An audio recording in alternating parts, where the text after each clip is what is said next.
want is right here. We gon' give them what they came for. We gon' take it up from last year. Shoot on my shot, boy, I'm long range. Me and the team on the same thing. Stayed down, never switched up. Only thing changed was the game. I'm in the zone now. Nothing can change what we on now. When I pull up, know it's going down. Foot on the gas, ain't no slowing down. Aiming for greatness, no settling. Kick down the doors, they won't let me in. Taking no else, yeah, I gotta win. Watch me kick down the doors, they won't let me in. Who running the game now? Foot on the gas, can slow down. No, my team, we holding it down. We know we running it now. Watch the game change. Watch the game change. Watch the game change. Watch the game change. Welcome to another edition of the It's Cavalier podcast. It's your boy Mac, and today our Cleveland Cavaliers took on the Houston Rockets, a team that they have actually struggled against as of late over the past couple of seasons. After today's game, the Cavaliers are now 0-5 versus the Houston Rockets over their last 5 matchups. And let me just say this. Let me just get right to the point. Let me just cut to the chase. Cavaliers sucked ass today. This was a terrible performance. It was a horrific showing by this Cleveland Cavaliers team from top to bottom. There was maybe one individual bright spot from this game that we'll talk about in just a moment. But as a collective, as a unit, from the coach to the players, everybody out there was just piss poor from start to finish, with the exception of maybe 1 to 2 different individuals. You can really take your pick on what ailed the Cavaliers today, whether that be the extreme or excessive turnovers that were committed that led to so many points off of turnovers for this Houston Rockets team. You can point to the rebounding disparity between the two teams, and we already know that this Houston Rockets team is a very fucking good rebounding team. So you have to be aware of what you do on that end of well, not necessarily that end, but to that degree in that specific area. Overall, just to discuss the turnovers really quickly, the Cavaliers actually turned the ball over fewer times than Houston today, just 13 total turnovers to Houston's 15. But it was what was done with those turnovers that was really, really irritating me. Houston turned Cleveland's 13 turnovers into 24 goddamn points. Cleveland, on the other hand, again, Houston turned the ball over 15 times.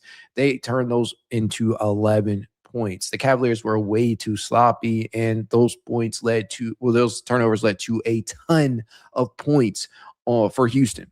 Just absolutely horrendous in that regard. The rebounding is the other hot topic. One of 3 things that truly ailed the Cavaliers from start to finish in this one, and it just was not a pretty sight, man. I mean, every game, same damn thing for this Cavaliers team. Same damn issue all season long, it's felt like. And I understand that they have specific games in which they do out-rebound their opponents. And yeah, that's awesome to see.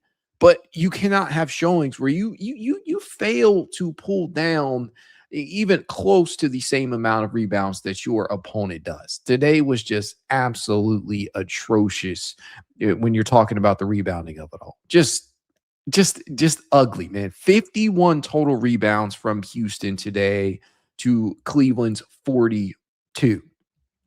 I don't know what to say. I mean, honestly, I do not know what to say, because obviously this kind of leads me to my next point of discussion here, and I'll just throw the graphic up here. Again, you have to understand that this Houston team is a team that is going to continuously wear you down on the board. So let's just look at some Houston notables in terms of the stat sheet. 48.7 rebounds per game. That is number 1 in the NBA this season. Now, a key point in what they managed to do in that specific area is on the offensive glass, when they're led by none other than Steven Adams in that area. But as a unit, they pull down 16.1 offensive rebounds per game collectively. As I mentioned, Steven Adams as at the forefront of that, as he entered today's game at 4th in offensive rebounds per game at 4.2. 13.4 per outing. And the crazy thing is, it's not like Adams pulled down a ton of rebounds today. 8 overall on the night in his 22 minutes of action. He did pull down 5 offensive rebounds by himself. So it was the typical shit you see from Steven Adams. You know, you need to throw multiple bodies at this guy in an effort to keep him off the glass. And a lot of times you're just not going to be successful because this nigga just lives to pull down offensive rebounds. It's very similar to what you see from Mitchell Robinson. Mitchell Robinson pulled down 4 offensive rebounds in the fourth quarter alone in that game against New York just on Christmas Day. And he continues to just massacre the Cavaliers, really the league at large in terms of offensive rebounds. And Steven Adams is much the same. These two guys are elite at what they do. They may not provide too much of anything else on the court from an offensive perspective, but damn, they are going to pull down a ton of rebounds. And that is what Steven Adams did, at least on the offensive glass tonight. 5 for Houston, just 8 total on the day, but in just 22 minutes of action, that's pretty damn good production. So you have to manage to keep these guys off the glass. Cleveland failed to do that in numerous points today. Just to keep going along with this same line of thought, they enter today as the 3rd ranked team in the NBA in terms of total points per game at 120.5. They fell just about 4 points shy of that. They're extremely efficient, 48.9% from the field. That's 4th in the NBA. Guess what? They shot extremely well today, 49% from the field. So right on par with what they typically do.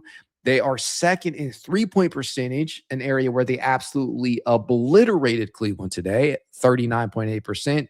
They shot 46% from deep today, 16 of 35 collectively as a unit.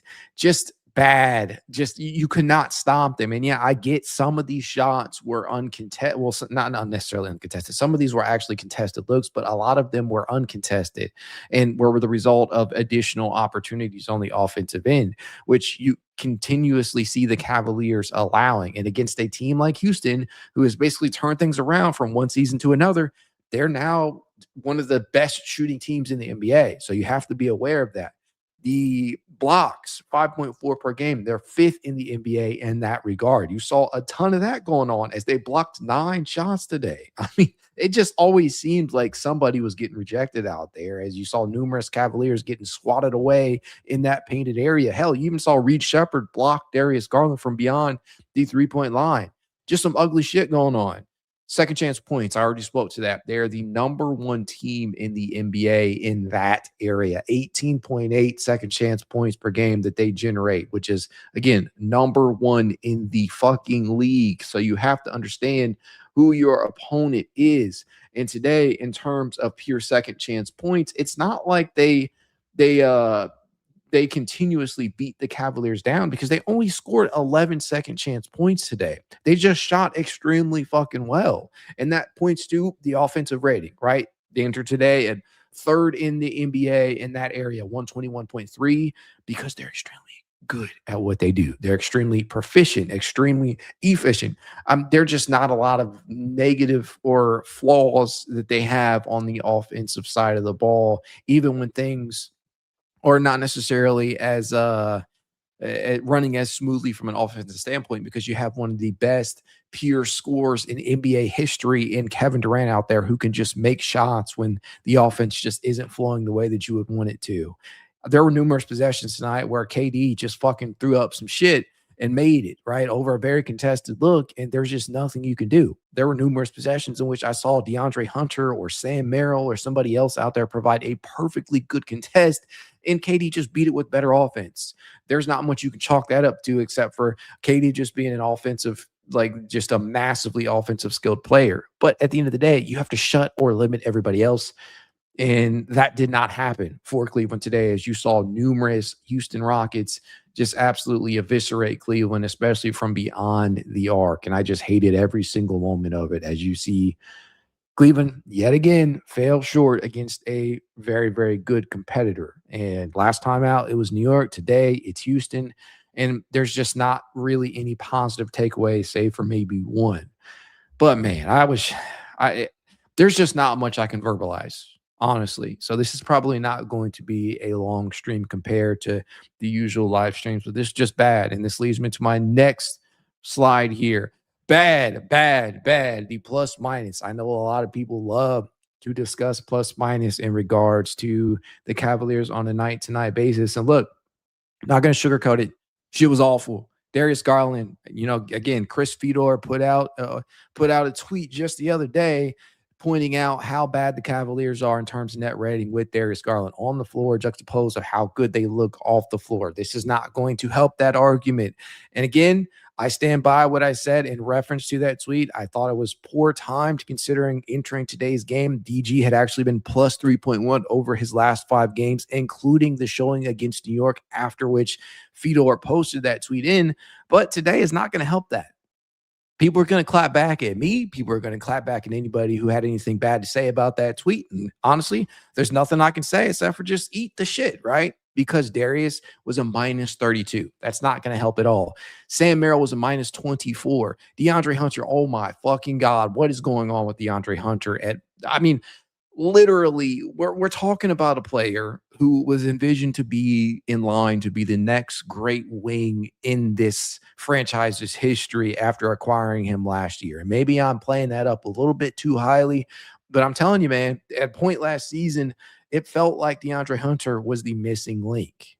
It truly did feel like that. And entering this year, entering the 2025-26 season, it felt as if there was any opportunity for DeAndre Hunter to shut up the naysayers and the doubters about how impactful he can be on both ends of the floor. It was this year when you had all these injuries and you had a clear path to increased usage from DeAndre Hunter, increased opportunities, and just a spotlight shown upon him, and basically given the starting role to enter the year at the 3. And we already know it's been a roller coaster with that. He has since been moved to the bench and honestly had been doing better as of late. But today was horrific. Absolutely horrific. 2 points on 0 of 7 from the field, 0 of 3 from deep. Didn't really affect the game on the defensive end too well. I mean, there's literally nothing good I can say about what happened today in regard to DeAndre Hunter. He continuously looks unengaged out there, just disinterested at times, and I get it. Poor shot making is not going to help that, again, because it just did not help the entire team as they shot a collective 11 of 36 from three-point distance, which is 30.6%. And they shot a collective 42.7% from the field, 41 of 96 overall. That's not going to win you many games, obviously, but there are repeat offenders, and DeAndre Hunter has been one on more than a few occasions today. So there's absolutely nothing good I can say about DeAndre Hunter today. Dean Wade was a minus 13. Honestly, it's hard to really – it is honestly hard to judge Dean Wade at times because he's being played where he does not need to be played, right? He is starting in place of Evan Mobley right now, who just came back from the calf strain, and with Mobley coming off the bench, Dean Wade is one of your only other options you can turn to, and he just does not need to be starting. But at the same time, he has games where he looks genuinely impactful, especially on the glass and from beyond New York when he looks confident. And on the defensive end, I posted the statistics against New York. He held his competition to 6 of 17, including Jalen Brunson to 0 of 6 from the field as his individual matchup, or defender rather. And then he turns around in this game and it just doesn't look as great because he's matched up against some very skilled offensive talents in the likes of KD and others. So when in terms of Dean Wade, it's kind of hard for me to fault him too much, but at the same time, wasn't too much of a bright spot today either. And then last but certainly not least, Evan Mobley coming off the bench, still working his way back from the calf strain, with the Wolverine-like healing ability, healing factor. It was not a great game for Evan Mobley today. 2 of 9 from the field, just 4 fucking points, 4 rebounds, nothing. And then you saw him get rejected a couple of times today. Not anything good I can say about Evan Mobley. Not anything I can say good about Jarrett Allen. Just not a lot, not anything fucking good I can say about the team in general right now, outside of one lone bright spot, which I'm going to get to in just a second. Let me put myself back on camera because I feel like I've been off for a minute. Guys, bad. I'm not going to sit up here and make excuses. There is nothing that I can say that would change today's performance.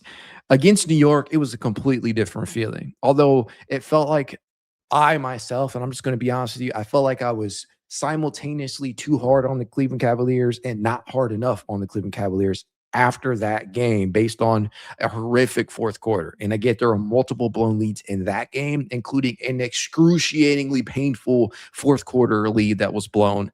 But I felt encouraged at the very least after that outing because the Cavaliers did play pretty solid basketball. They just took their foot off the gas, and one thing led to another. They turned the ball over too many times at the wrong time. And obviously Mitchell Robinson occurred in that fourth quarter. No excuses made there, but I did feel encouraged leaving that game. Today, totally dejected. Totally different feeling in these two games as Houston. It felt like they dominated from start to finish because of a key couple of areas. I already pointed to them. Turnovers, rebounds, shot making. It is a make or miss league. This team continues to struggle to knock down shots. There is no sugarcoating it. They struggle to generate offense when that three-point shot is not falling because they just do not have enough guys out there that can put the ball on the floor and get a bucket in the perimeter, or in the painted area. Last season, you could rely upon the likes of Ty Jerome to go out there and get you a bucket a lot of times in that second unit. You cannot do that with this Cavaliers team this season. It feels like there is not much that the Cavaliers can do to change what is occurring right now. We can say, oh, let's feed the bigs. I've been a big proponent of that. Let's try and get more action inside, and that does work from game to game. It's not going to work against every team. Houston, probably not going to work against them too well because they have so much length they can throw at you, so many good and versatile defenders like Tari Eason, right, that can throw at you. But at the end of the day, if your shot is not falling, if you're the Cavaliers, you just don't have a lot of the chances of you winning a game against a top 5 or so offensive team or defensive team is not going to feel really high. And that's just been the case all season long for a team that at this point in time it's been horrific in terms of the 3-point percentage. It's not good. The Cavaliers entering today are a bottom 10 team in 3-point percentage at 35.1%. Not great. Not great. In terms of that 3-point shot and the attempts, right? They still attempt the second most threes in the league at 43.6 entering today's game, at least. And I don't see that changing as the season goes on. They attempted 36 today, so well below their season average. But the shot's not falling. And it's just bad, man. It's just all bad in that regard when that is the case for this team, because specifically speaking, some of the best shooters on this team are struggling to knock down that shot. And again, it's not as if they have the cast of players that they are playing right now are incapable of knocking down that shot. Darius Garland historically is a good shooter. Donovan Mitchell historically is a respectable shooter. Sam Merrill, he did his thing from 3-point distance, 3 of 6 from deep, but there's only so much guys like that can do. DeAndre Hunter historically has been at least a respectable 3-point shot, right? Jaylen Tyson, the lone positive from this game, has been the Cavaliers' best shooter this year in terms of pure percentage and volume, if we're being honest. And he was 1 of 5 from deep today. Every single one of his triples this year have been from catch and shoot, like off the catch and shoot. And it feels as if the shots aren't falling, then they're probably not going to win. That's where we are at with this Cavaliers team right now as we speak. If the shots aren't falling, they just don't have enough juice out there to get it done, because defensively, it's been horrific. It's been absolutely terrible. And speaking of Tyson again, coming into the game, in terms of pure 3-point shot, 52 of 115. That's 45.2%. Again, as I mentioned, every single one of those triples has been of the catch and shoot variety, 52 of 114. So just one has not been.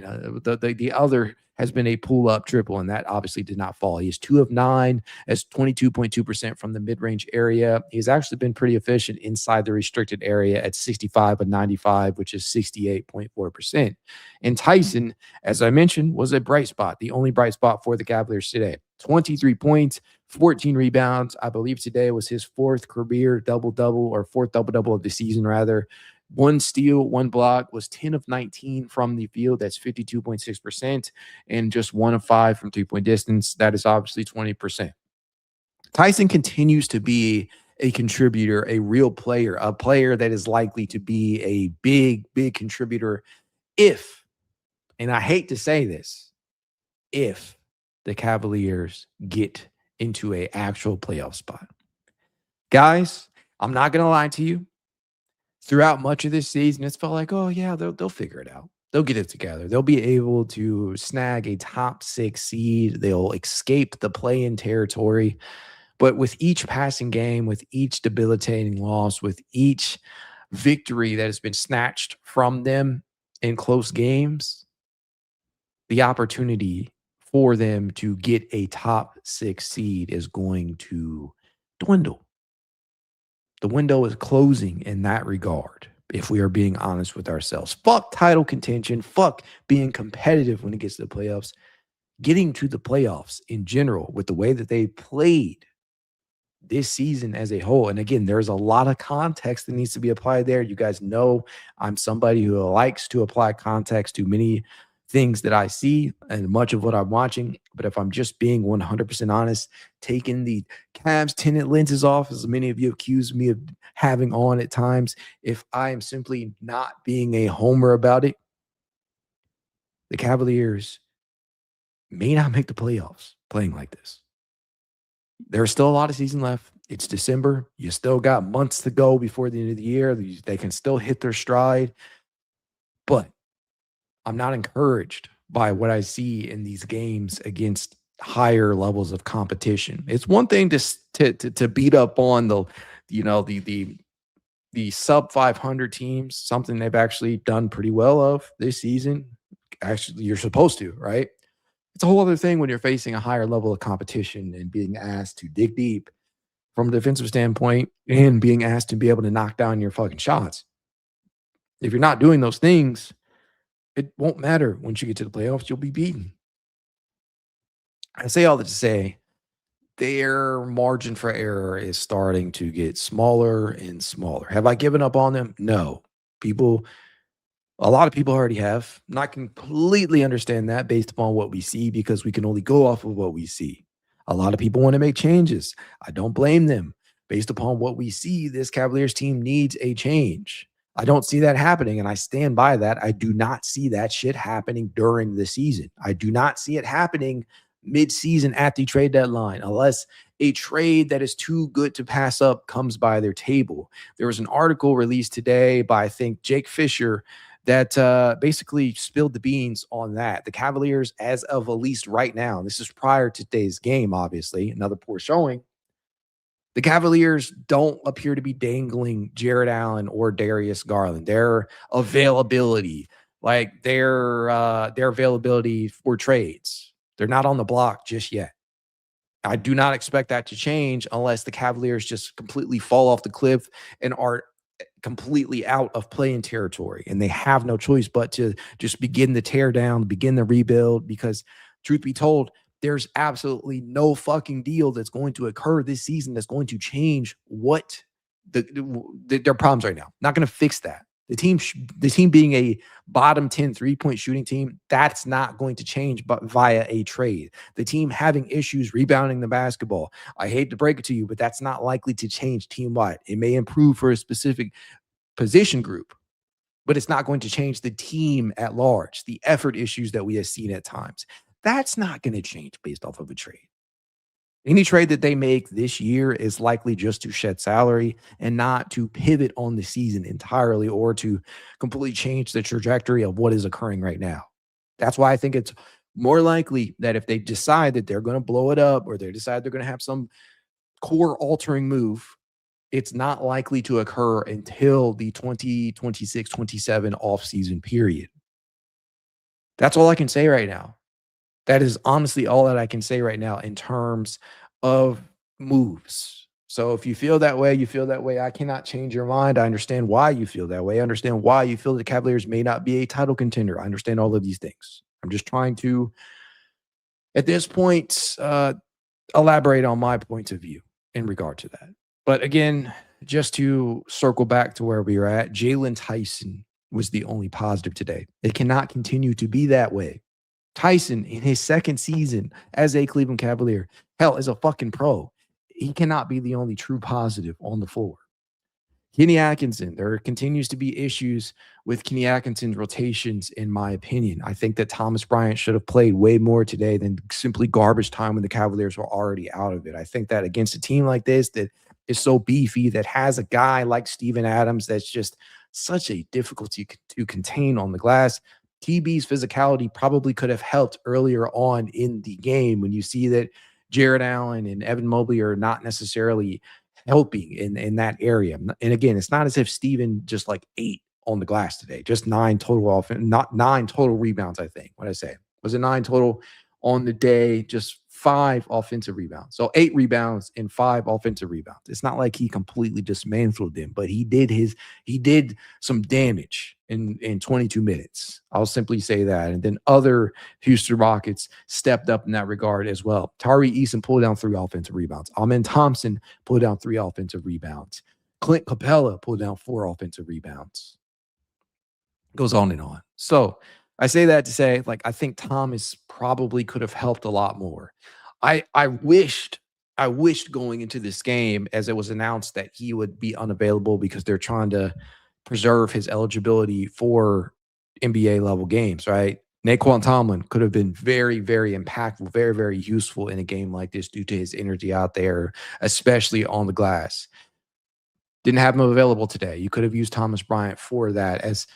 As of right now, the Cavaliers just don't have many great rebounders on this team, sans Tyson, which is crazy, and Tomlin and Bryant, right? Jarrett Allen starting to piss me off more and more each day on the glass. Evan Mobley, I'm trying to be a little bit more graceful, like gracious on him. Probably the wrong way to word that, but I'm trying to give him a little bit more grace because of the calf strain and how difficult of an injury that is to play through at times. But it's the same repetitive shit every single game. I'll just put it that way. But at the end of the day, I think that Kenny Atkinson too has to ask himself why we are seeing some of what we are seeing from him. I thought Lonzo Ball continues to be a huge talking point for this rotation because Lonzo's minutes have stunk a lot. And again, I continue to try to be a voice of reason in that regard, that the bigger picture is supposed to be the playoffs. But at this point, we don't even fucking know if the Cavaliers are going to be able to get there with the way that they're playing. And so his contract is a trade chip around that deadline that the Cavaliers want to try and pivot. And there are some names out there that I will like. Again, I still believe in the vision that this team had when acquiring Lonzo. But if we're just being honest, it has not worked out. That's fine. I understand that. Call me out all you want over that, but I'm admitting it. I'm saying it's not working right now. And obviously, with Craig Porter Jr. playing the way that he has this season, yeah, he's going to eat into those minutes sooner rather than later, as Kenny is probably the leash on Lonzo is probably going to get shorter and shorter as, again, it's just not as impactful as you expected it to be. You needed Lonzo to be a respectable three-point shot. He has not been that this season. You needed him to be able to impact the game on the defensive end at a higher level than he has. And again, Lonzo can disrupt, especially in playing the 2-3 zone, as you saw that Cavaliers do that. That was giving Houston problems earlier on. But the point of attack defense is not as expected, right? It's not been as good as it envisioned. And if you're going to suck ass in terms of 3-point percentages and be an unreliable 3-point shot, you better make up for that by being an absolutely hellacious defender, somebody who is in that all NBA level territory in terms of defense. And clearly Lonzo is not that. So I have no problem saying give some of those minutes to Craig Porter Jr., give some of those minutes to Tyrese Proctor if you have to at this point in time. That's just me being 100% honest with you all. But at this point in time, there's absolutely nothing good to come from this game outside of Jaylen Tyson's production that continues to showcase. Even Donovan, 16 points, 6 assists, 7 of 17 from the field, 2 of 5 from deep. Not a great Donovan game either. I already pointed out Darius Garland was a team worst, minus 32.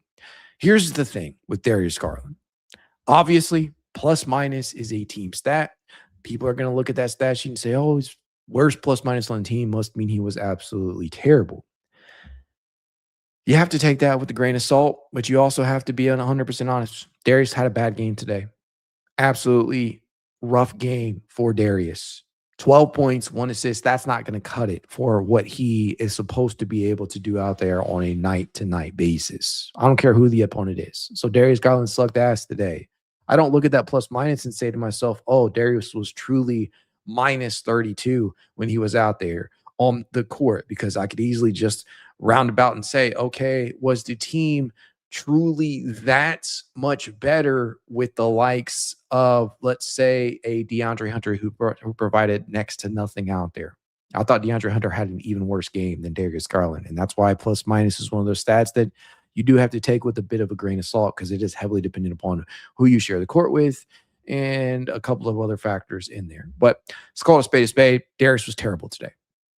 That's fine for me to say. I'm just tired of the inconsistencies here. That being the case, I don't want to continue to beat a dead horse. Let me go ahead and hop into the chat before we get out of here. Just bad, man. Just absolutely bad.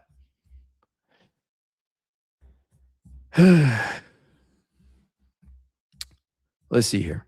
Floyd Phillips II says, Jarrett Allen, please show up 2 games in a row against the best offensive rebounders in the league, man. Ain't that the truth? I already pointed this out. Like, I think I spoke to Mitchell Robinson and Steven Adams.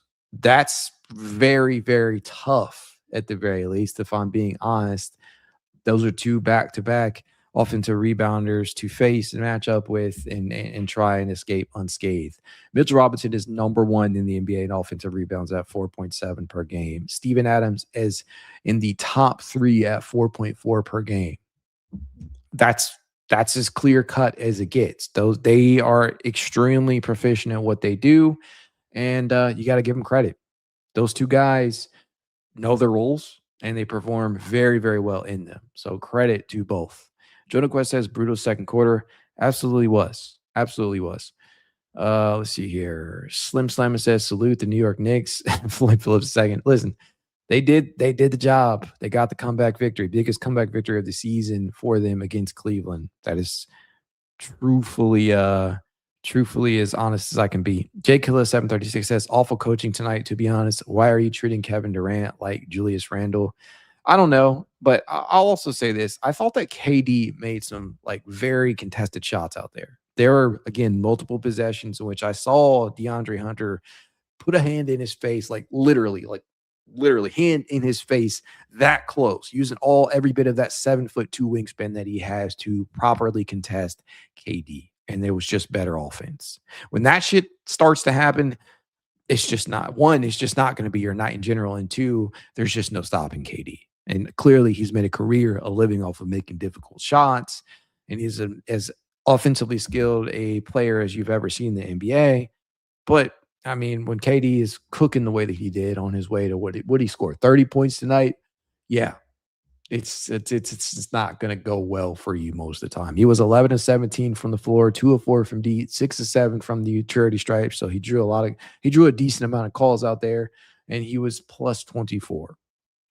Man, oh man.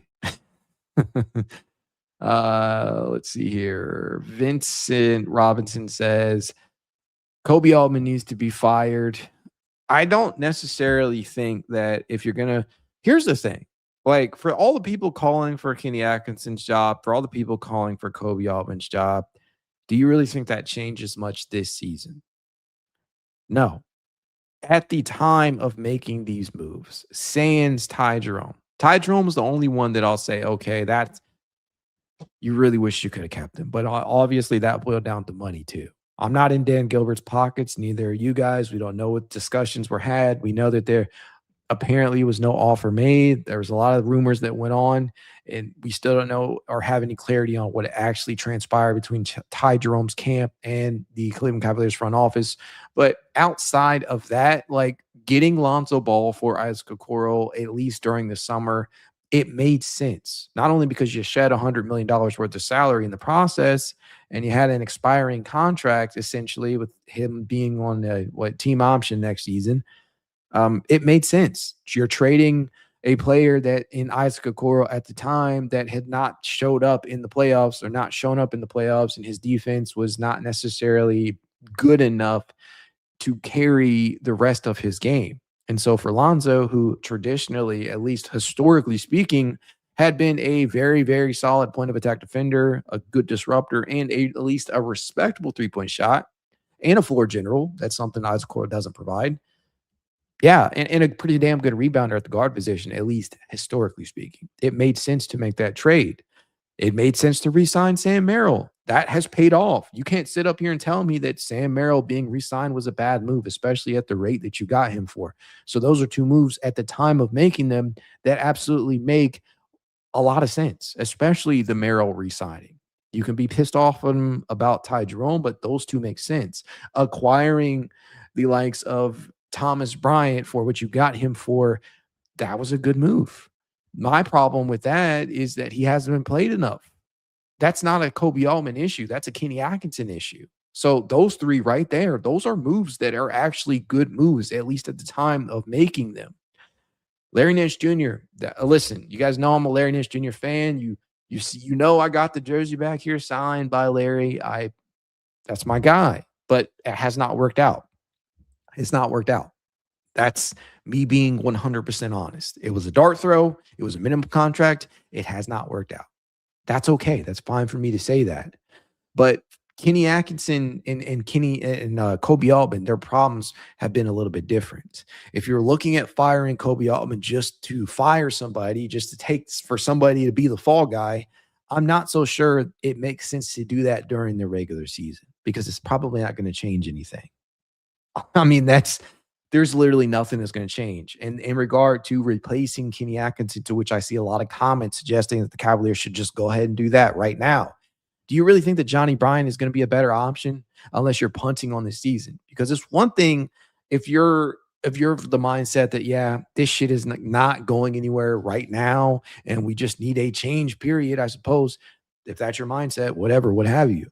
But do you really honestly think that Johnny Bryant is going to be any better of an option in season right now? That's not going to propel the Cavaliers any further. You need proof of that. Go rewatch the end of that Miami Heat game. And that's not me trying to disrespect Johnny at all, but there is not a Tyronn Lue level coach on that bench. This isn't a David Blatt situation where you can look down at your bench and just say, oh yeah, Lue, he connects more with the players. He has more of a feel for the rotations. He has a better offensive mind or better defensive mind. No disrespect to Johnny Bryant, but that is not him. You don't have one of those on your bench right now. You do not have a Ty Lue on your bench that has won the respect of the players. Yeah, that Johnny Bryant might be Donovan Mitchell's guy, but as a coach, as a head coach, I don't think that would make sense either. Floyd Bills II says, team lacks real dogs. I've always said team doesn't have good leadership. Somebody has to get mad besides fans. This is embarrassing. Yeah, it's starting to look that way, starting to feel that way. You need somebody out there to be truly pissed about what you are watching on a night-to-night basis if you're on the court with them.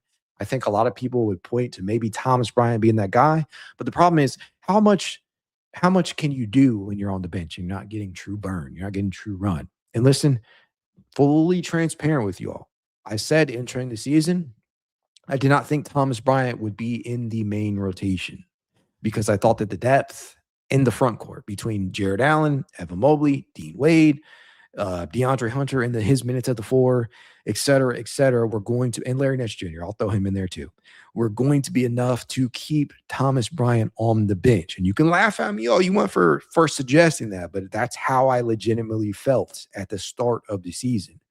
The thing about that is that things can change, and they can change quickly depending upon the play. Because again, I don't think anybody truly thought Jaylen Tyson would provide the impact he did. And he's easily been one of probably the best surprise for Cleveland this year. We all expected him to have a make or break season, but it wasn't exactly a given, especially after the preseason, after the summer league he had and after the first year that he had. It wasn't a given that Jaylen Tyson would take the upswing he has. It was certainly not a given that we would get a career season out of Sam Merrill.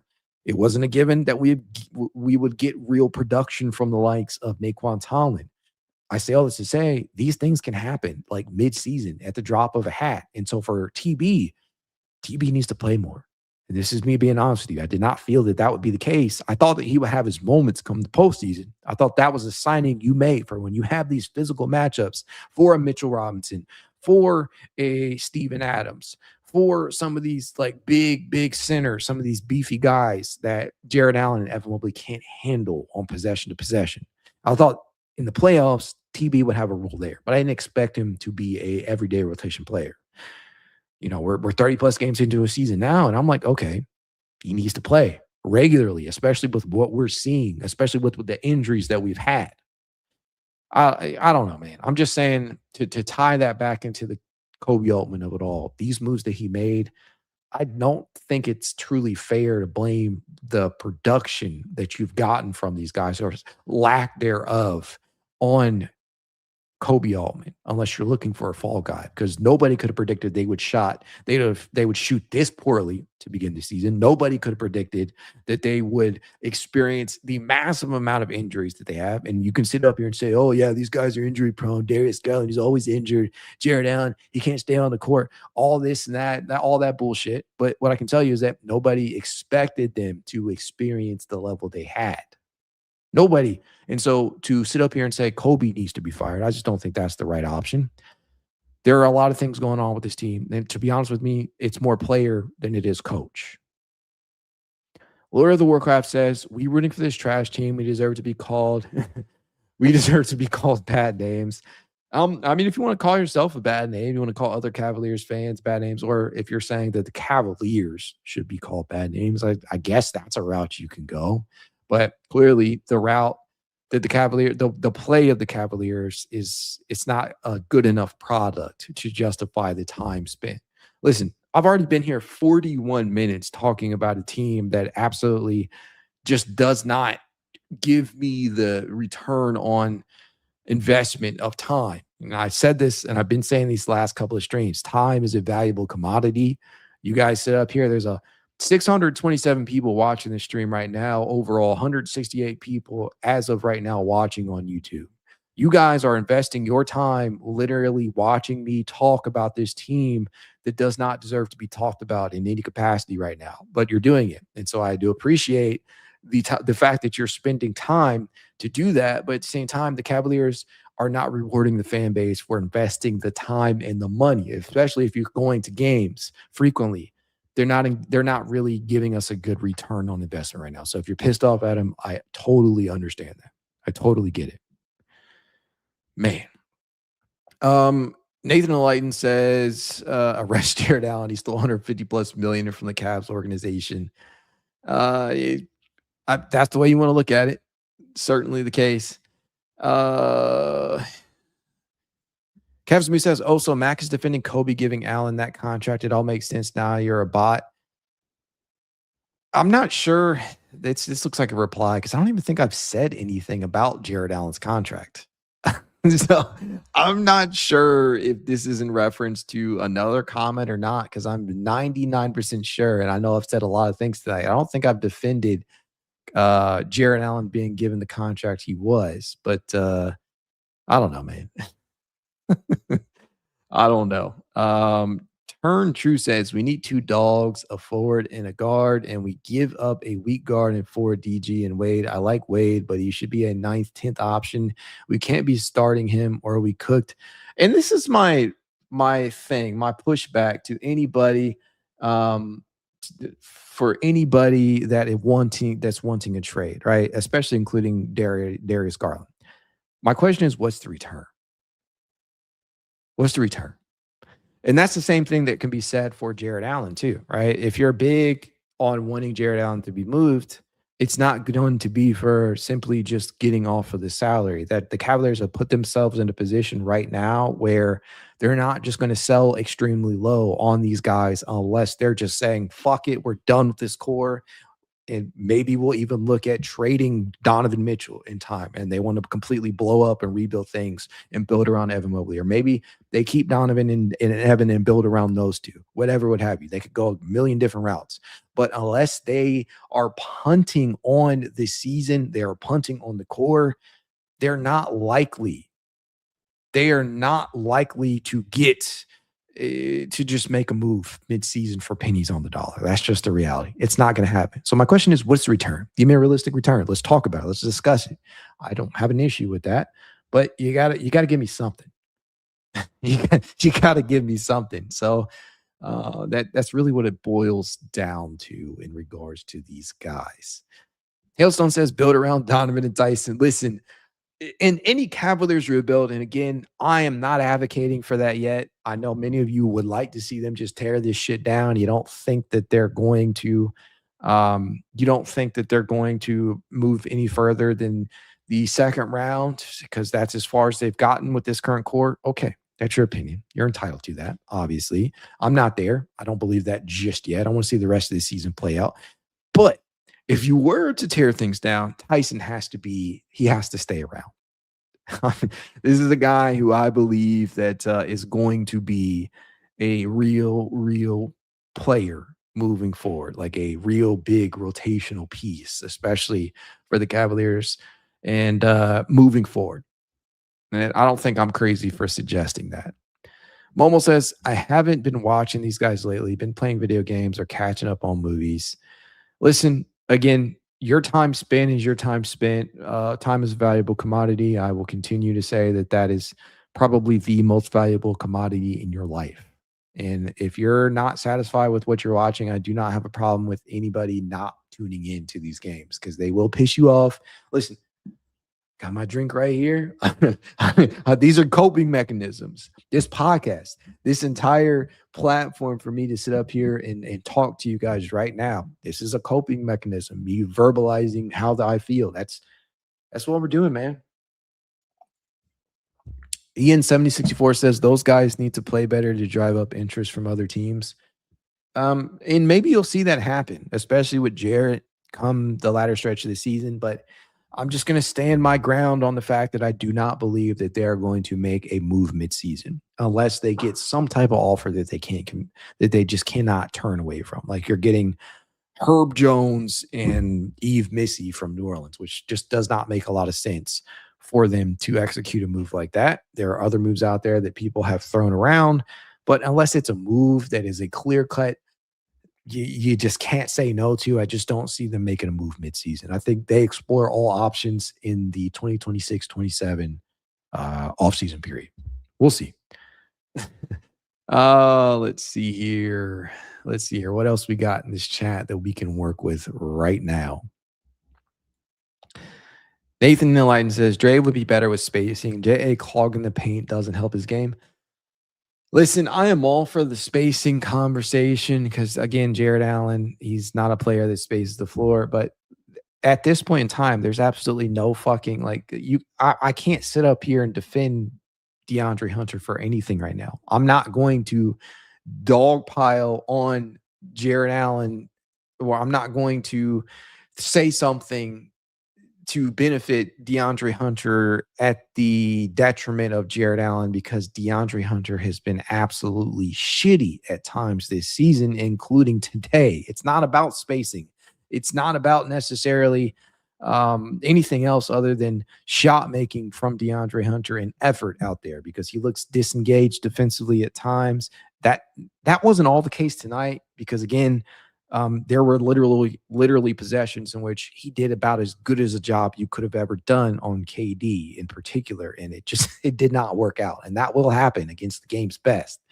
But DeAndre is playing shitty basketball relative to the play that we have seen from him. So it is what it is in regards to him.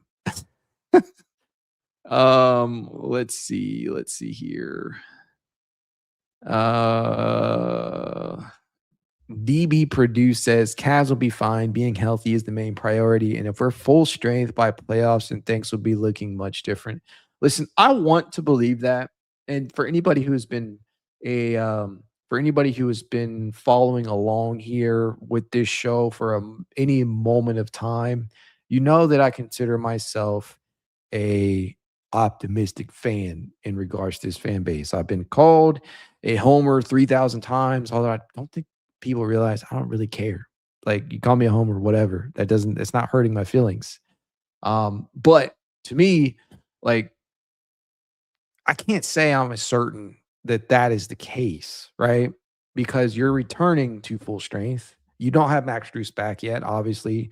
Larry Nance, if you want to count him, yeah. Evan is obviously coming back from the calf strain, but the Cavaliers have enough talent to be winning more games than they actually have. And again, it to me, a lot of times it simply boils down to shot making. The defense has been bad. Yeah, I know. You want to point that out? That's fine. The turnovers, they can be frustrating at times. But again, Houston actually turned the ball over more than Cleveland today. What it really boils down to on a lot of these games is shot making.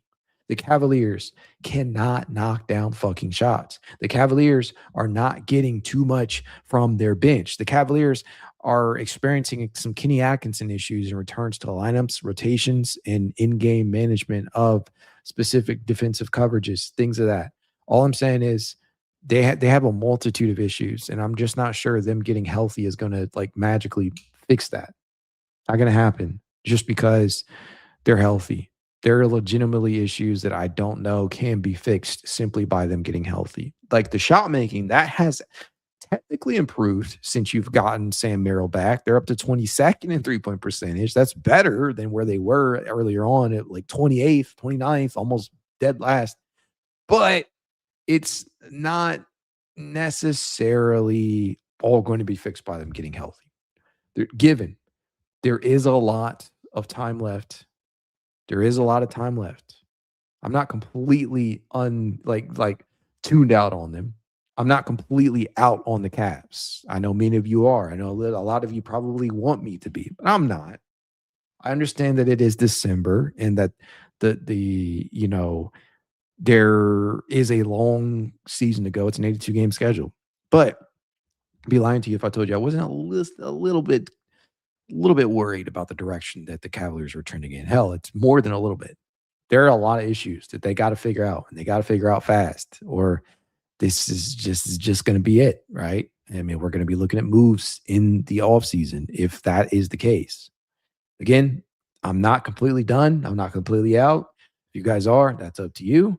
Completely understandable. But we're at this point in time right now where I'm just taking this shit one game at a time, because there are games where they look like the old Cavs, and then there are games where they look like the old Cavs, if you know what I mean.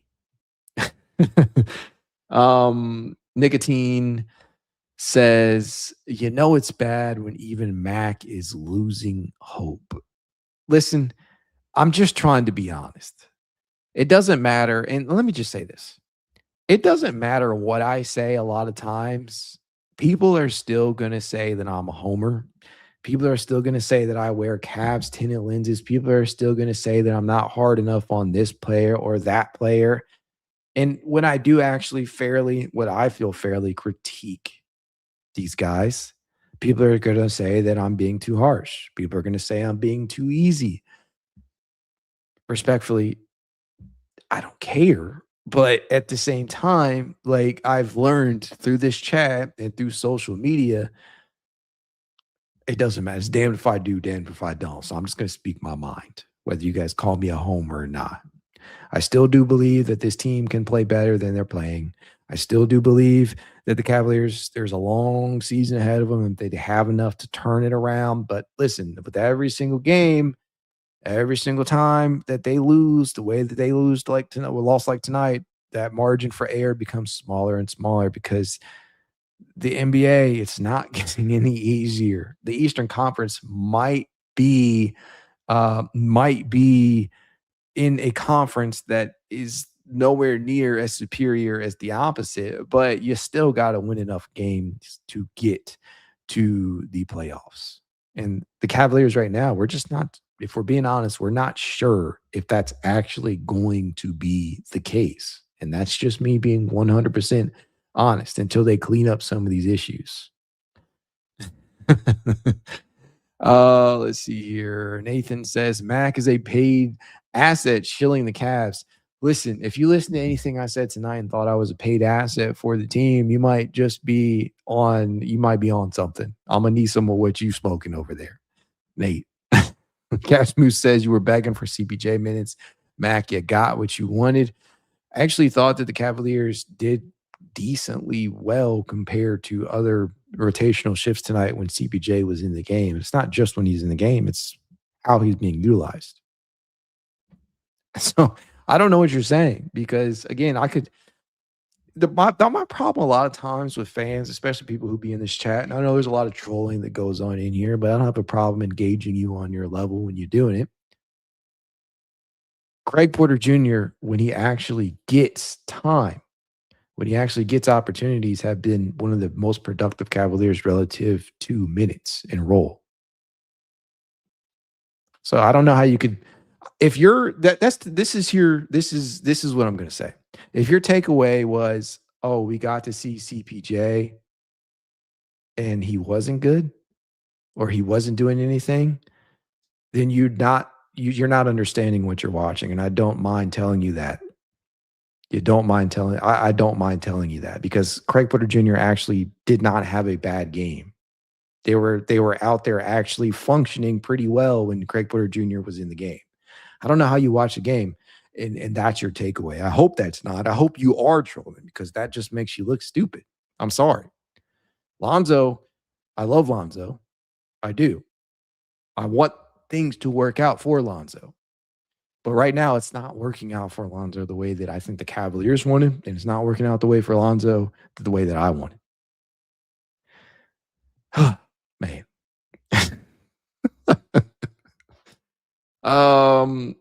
Dion Owens, what's up, Dion? Kenny knows we can score in the paint or the post also, not just shoot threes. Yes, and this is another reason why I think Craig Porter Jr. is important because of his dribble penetration, for one. Again, I've pointed this out like a gazillion times, and again, this is me being 100% honest as a Lonzo Ball fan. Craig Porter Jr. drives. Lonzo Ball doesn't. It's literally as simple as that. He puts pressure on the defense. What does that do? That can collapse the defense and open things up for perimeter shooters. Granted, the perimeter shooters aren't fucking hitting shit, so again, that doesn't matter as much.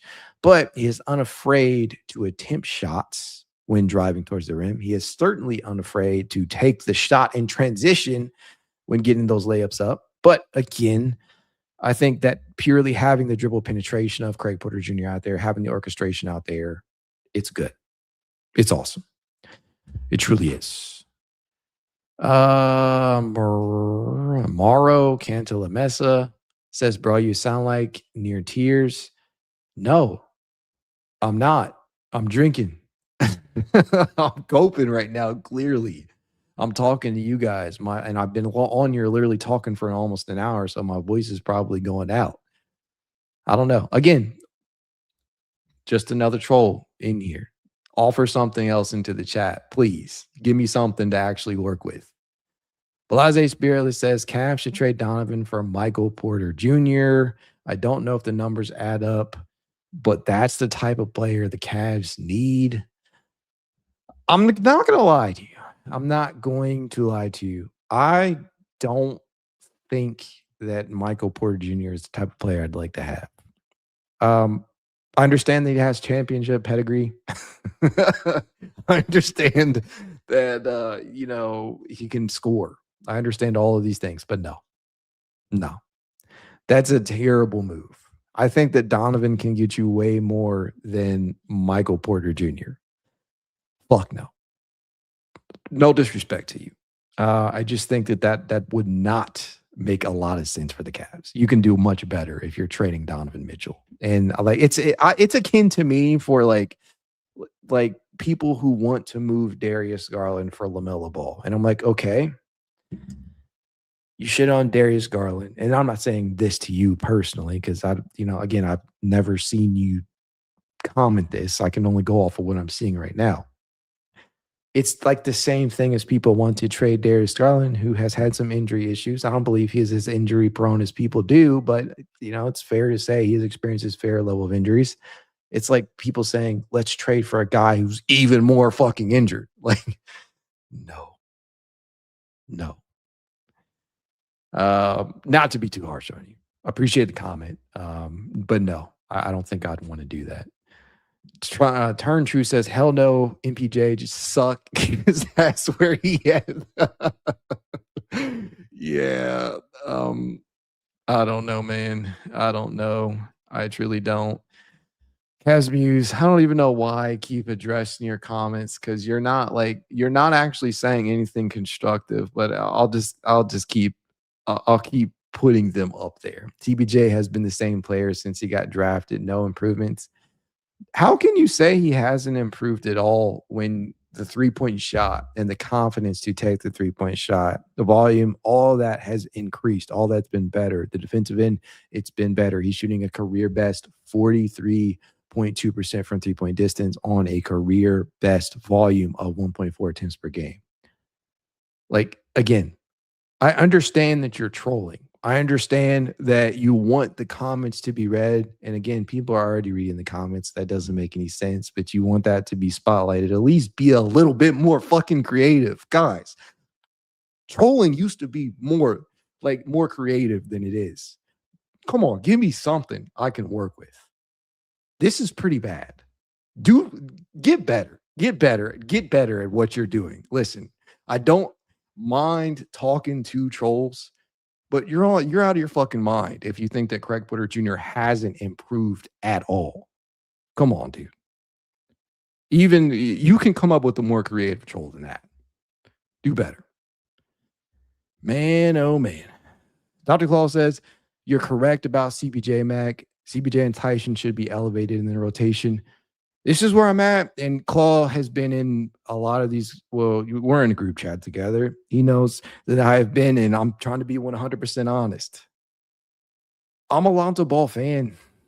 People have given me a lot of grief for trying to stick by Lonzo Ball's side in regard to the poor play and just saying, hey, he'll get better. The percentages will improve. The defense will make up for this, all of these things, et cetera, et cetera. But I would be an idiot if I didn't at least admit at this point right now that Craig Porter Jr. has been more deserving of those minutes. I've wrote articles about it. I've created videos about it. People still think that I'm oblivious to what's going on. It's not the case.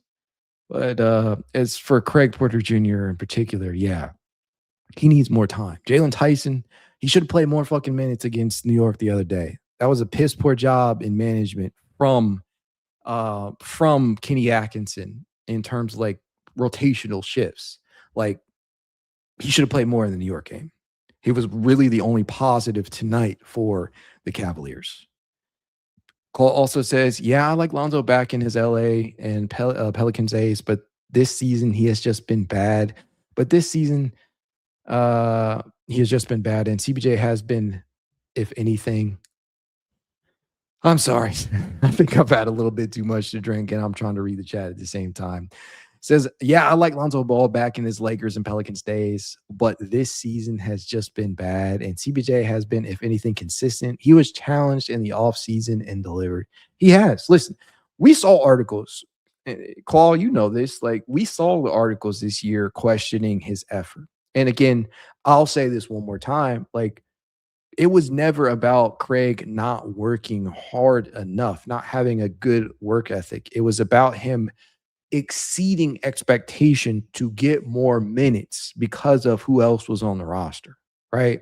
It's not as if he just didn't work hard at all. It's about, okay, we know that you can play. We need you to work that much fucking harder because of who is ahead of you, because Darius, Garland, and Donovan Mitchell and Lonzo Ball, again, this is prior to the season starting. The thought process was, okay, you have XYZ player ahead of you. What can you do to separate yourself from the proverbial pack? So far, Craig Porter Jr. has done that. I've been very impressed with Craig. In my season preview for Craig Porter Jr., I'll just be 100% with you. I said he's not going to be able to beat out Lonzo Ball for the backup point guard role. And he has made me eat those words. I also offered words of encouragement in that video before people start shitting on me for saying that. But at the same time, I think that it was a perfectly reasonable, perfectly realistic observation to make that, okay, Lonzo, theoretically, from a defensive standpoint, from a playmaking standpoint, from a versatility standpoint, from a size standpoint. Listen, Craig Porter Jr. is 6'1". There does come some caveats in where you can play him at, where, like, positionally. You can realistically only play him at the 1 and the 2 with the size. He does play bigger than the size, but you can only play him in a few spots on the floor, juxtaposed to Lonzo Ball being listed around, 6'5", 6'6" or so on a good day. You can play him at the 1, at the 2, at the 3. And the Cleveland Cavaliers have decided to play him mostly at the 2 this year. He entered today playing 61% of his minutes at the 2. He's been absolutely horrific there. The Cavaliers have a point differential of minus 2.6 when he is playing the 2. Juxtaposed to, this is a crazy thing, he's played 20% of his minutes at the 3 this year entering tonight. The Cavaliers have a point differential of +9 when Lonzo Ball is playing the 3. And that is in the 79th percentile. The offensive rating has been in the shitter. It's a 116.3. That's 52nd percentile when he's at the 3. But defensively, Lonzo Ball, they have a defensive rating of 107.3, which is in the 89th percentile when he is playing the 3, which is very good. I say all that to say, entering the season, it was a perfectly, at least in my estimation, perfectly reasonable assumption that Lonzo Ball would have snatched away that third guard spot because of the versatility, because of his, the historical context of what he has been able to provide, even with the injuries. But Craig Porter Jr., even with all of that being said, has been the better player this year.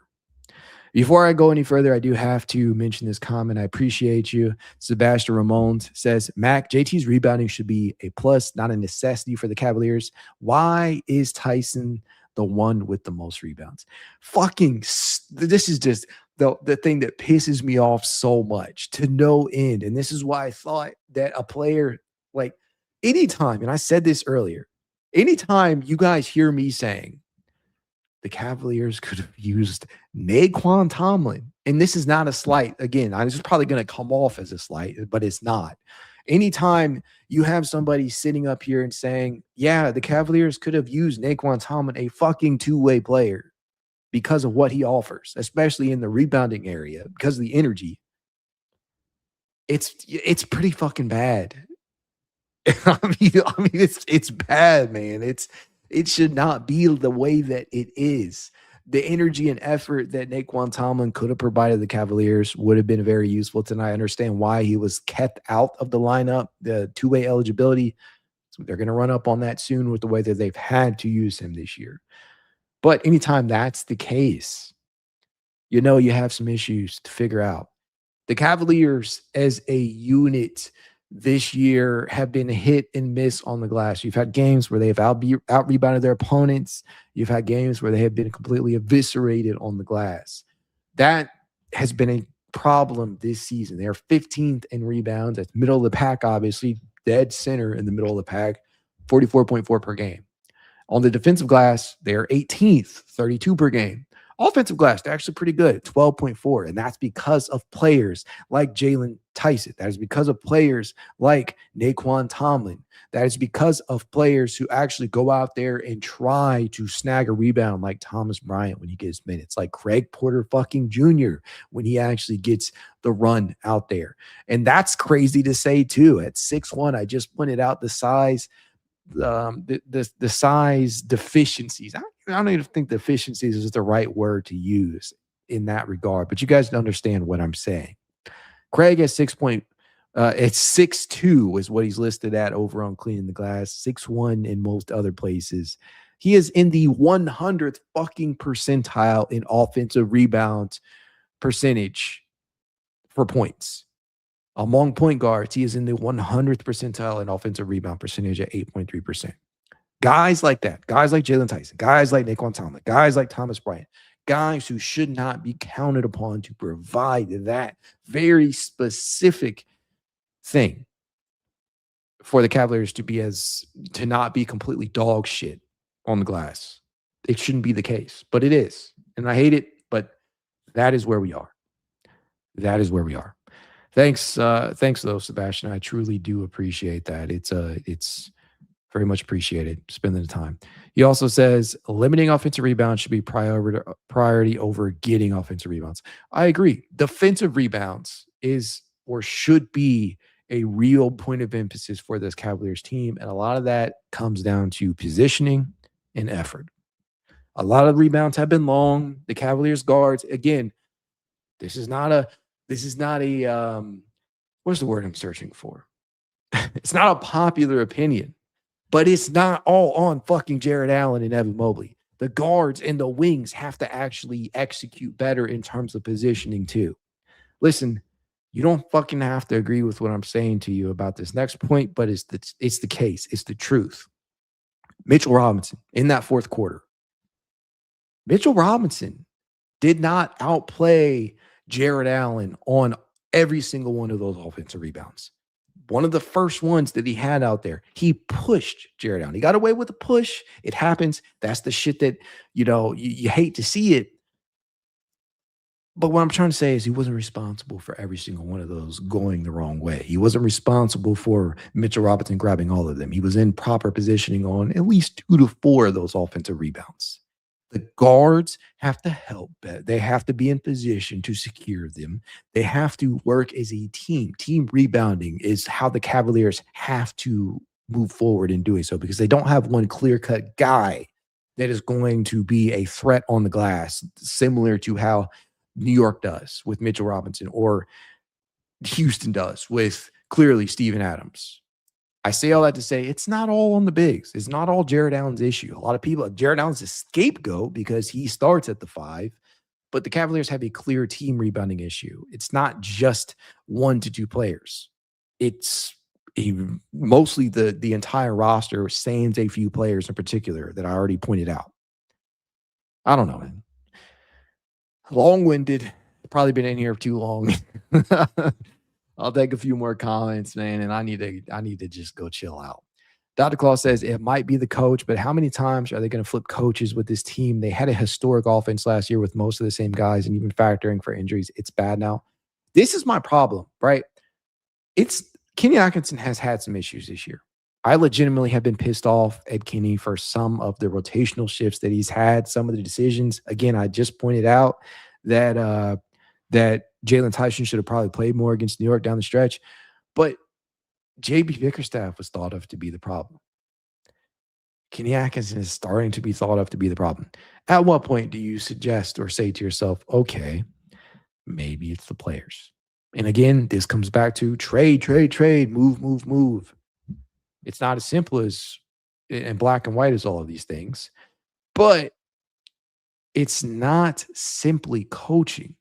Jordan Ott was awesome for the Cavaliers in the role that he was. He was critical in the development of Evan Mobley last year, but shot making is completely different than it was last year. They're getting a lot of quality looks. They're getting a lot of open looks. They're getting a lot of the same types of looks they got last year. You can look at the shot quality percentages for this year versus last year. Very similar. However, the actual shot making portion is total contrast, stark contrast. You have to be able to knock down shots to win games. It's not all on coaching. They've had good looks. Knock down your goddamn shots. That's what it boils down to. Yes, Kenny Atkinson has some issues to iron out, but Kenny Atkinson is not it's not a fire a Kenny Atkinson type of situation right now. You evaluate this in the offseason. If they flame out again, yeah, maybe you make a move at the coaching rank, but it's not as if there's a Tyronn Lue on the sideline that's just going to revitalize this team. Johnny Bryant is not going to get the Cavaliers shooting better than what they are right now. Simple as that. I think we all look for a scapegoat. We do this thing where we need somebody to blame. We need somebody to take the heat. We need somebody to do this, and that. It's not as simple as that. Not as simple as that. I don't know, man. Ian 7064 says, my stance has been that if you get embarrassed by the New York, beaten by Boston, nearly losing to Orlando, being humiliated by Indiana, at a certain point, you expect the players to look at themselves. Bing, fucking go. That's what it is. I don't know. Dr. Claus says, even if he's the last one to be set up for a three, he needs to be prepared to take them. I think that's in reference to another comment here. But for right now, I just think that if we're looking to fire the coach, that's really not going to change much. Really not going to change much. Dion says, has Kenny done a great job with in-game adjustments? No, Biggerstaff wasn't great with in-game adjustments. Where are the in-game adjustments?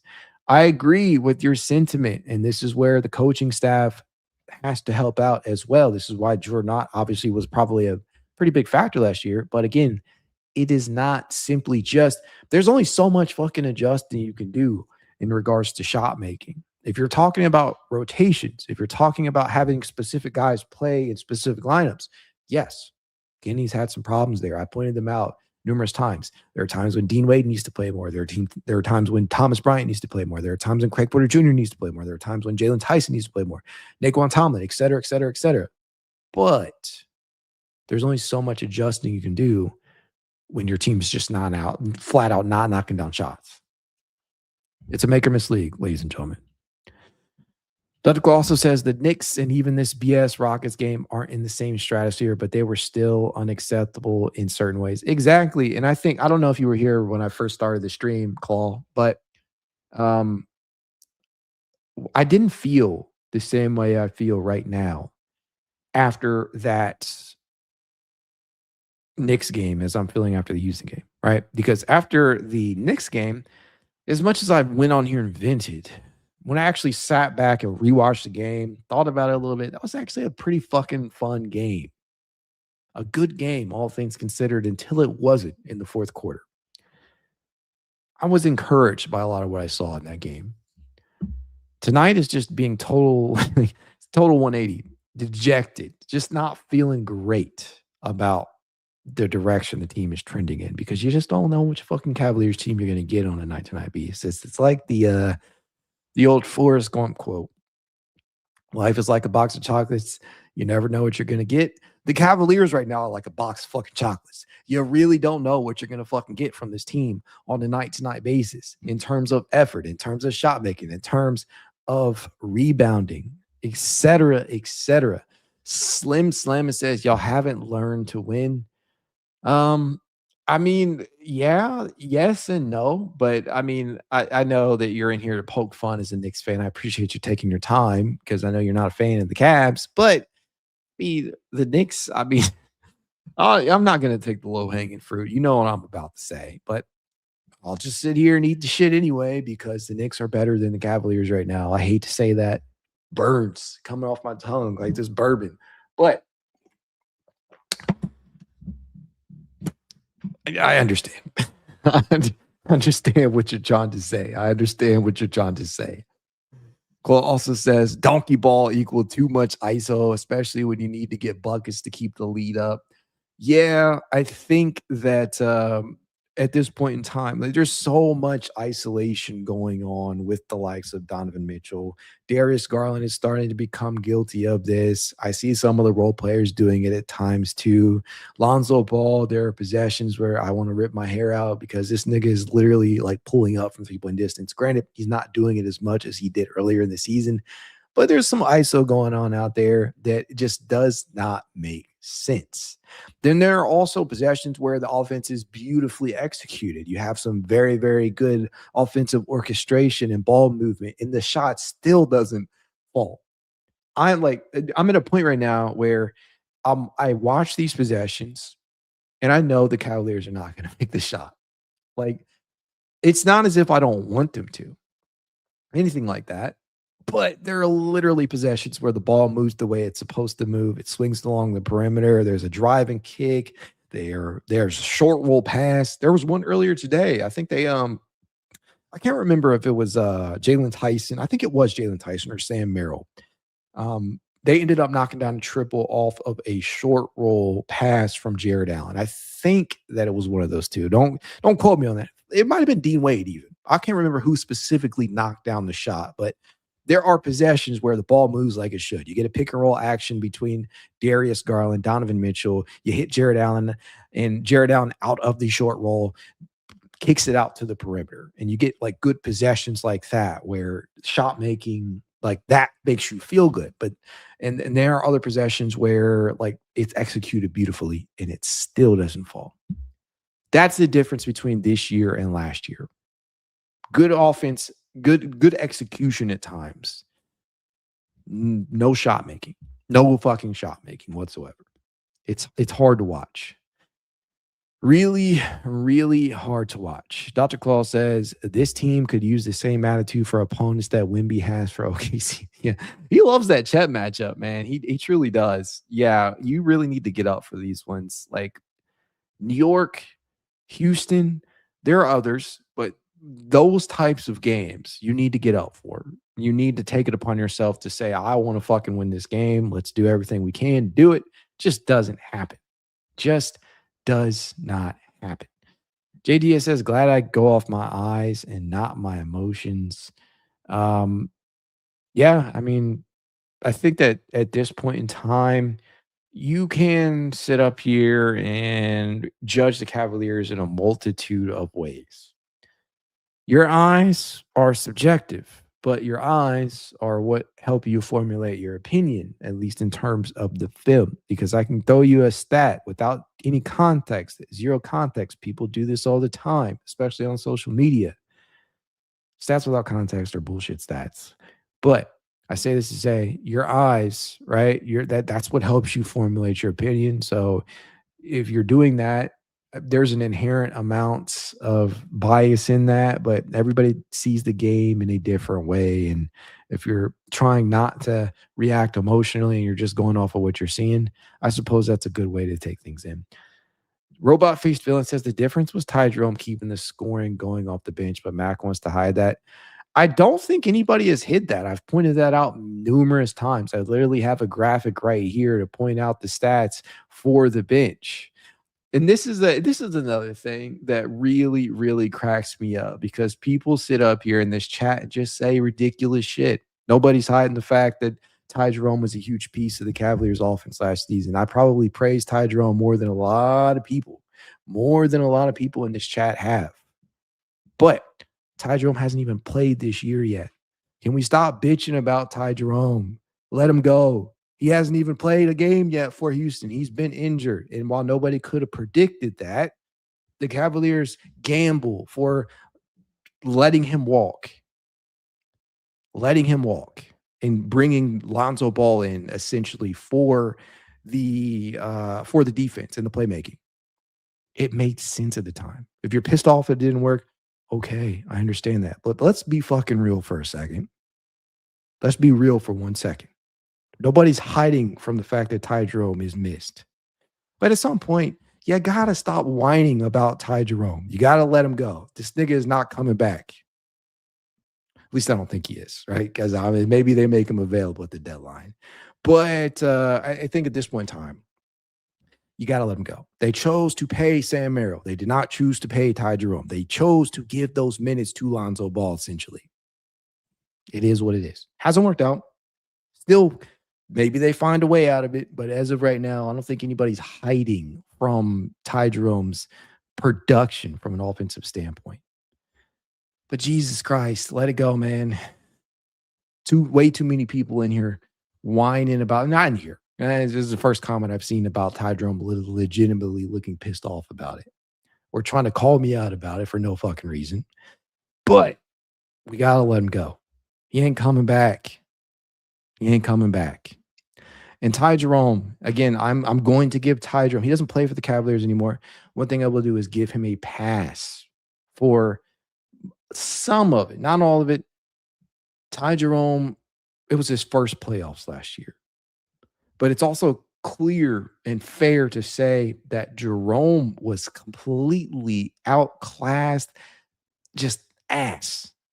I mean, If I had a graphic of an ass right now, I would post it on the screen and put Ty Jerome's picture next to it or name on top of it for the playoff showing against the Indiana Pacers because this motherfucker was ass against the Indiana Pacers. It's fair to say both of these things. We miss his scoring production. He was also ass in the playoffs. Again, granted, a lot of the Cavaliers were, but he was the most ass of all the ass out there. Oh, man. Man, oh, man. And again, Sam Merrill has been completely outplaying his contract. I would have liked to have kept both of them. But at the same time, I think that the gamble that they made, like, hindsight is always 2020. That's all I'm trying to say. That's literally all I'm trying to say. Call says, correct, I would like to have kept Ty and Sam, but Sam has been adding more to his game this season. And if you watch the Cavaliers media day where Chasedown Pod, Carter, good friend of the show, Justin, good friend of the show. If you watch that interaction that Sam Merrill had with those two gentlemen, he explained, like, hey, part of the emphasis this year is to try and get to more of the areas that were lacking from my game at the pro career, like getting to the mid-range more. Granted, we haven't seen as much of that from him as we thought we might, but he's certainly been better than expected from a perimeter standpoint in terms of point of attack defense, and he was already trending up in that area since last season. Pointed that out numerous times last year, and he's been pretty damn good in terms of the three-point shot, like exceptionally good. Again, all shooters will go through streaks, but he's had a pretty damn good start to the season. That injury kind of fucked things up, came at the wrong time. Very, very important to this Cavaliers rotation. But Sam Merrill is definitely one of these pieces that you love to have. You absolutely love to have. Man, oh man. Carcel says, you're wrong, Mac. Zoe for Ty. The only obstacle is Kobe's hubris. As far as the Pacers series, don't put more on Ty than Kenny. He was outcoached.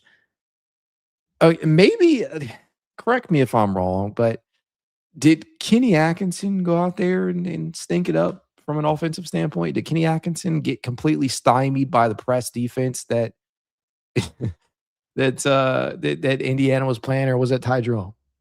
Maybe I'm blanking. I don't know. I get it. Ty Jerome was awesome last year. He truly was, until he wasn't. Yes, two things can be true. And I'm going to tell you which two things those are. Ty Jerome was terrible against the Pacers. Kenny Atkinson also got outcoached. Two things can be true. It's not a this or that thing. A lot of things went wrong in that series. Those two definitely looked wrong. It's as simple as that. He got pressed. He got to a lot of his spots, granted. Shots didn't fall, but he wasn't any better defensively either. I think one of the big misconceptions about that series, too, is that Ty couldn't get to his spots. That's kind of it's a falsity. He did get to his spots a lot of the time. The floater just wasn't falling. He couldn't knock down the three-point shot. He was atrocious. He didn't add anything defensively. He didn't add anything as a playmaker. Hindsight is 2020, but I would encourage you, if you truly feel this way, go back and watch that series. Every single one of those games. He was dog shit. It's fine. Two things can be true. Two things can be true. Whew, man. Man, oh man. Coach Rod Young says, Ty Jerome was exposed in the playoffs. Lonzo Ball cannot shoot. Again, another two things can be true. Lonzo Ball, historically speaking, has been a respectable shooter. That is true. Lonzo Ball has been a horrific shooter this year. That is also true. Ty Jerome was great during the regular season last year. That is true. Ty Jerome was terrible against the Indiana Pacers. That is true. Multiple things can be true. Hindsight is 2020. Whew. Let me get up out of here, man. Sorry if that was a little loud to the mic, but I think I've been in here for a little bit too long. An hour and a half. Probably the longest stream I've ever had. One of the longest. I appreciate you guys for stopping by. I truly do. I know we all share different points of view on this team. If you're still here by now, do your boy a favor. Hit that like button, subscribe if you are not yet a subscriber to the It's Cavalier podcast. Hell, do me a favor and subscribe to Positive Hooper too. You can find that over on my channel under the collaborations area. If you want to support the show in a small but helpful way, consider becoming a member over on Patreon. You can do so on YouTube as well for as little as $1 a month. But even if you don't, your boy will still be here because I love this team, rain or shine, right? And I know you guys do too. Go Cavs.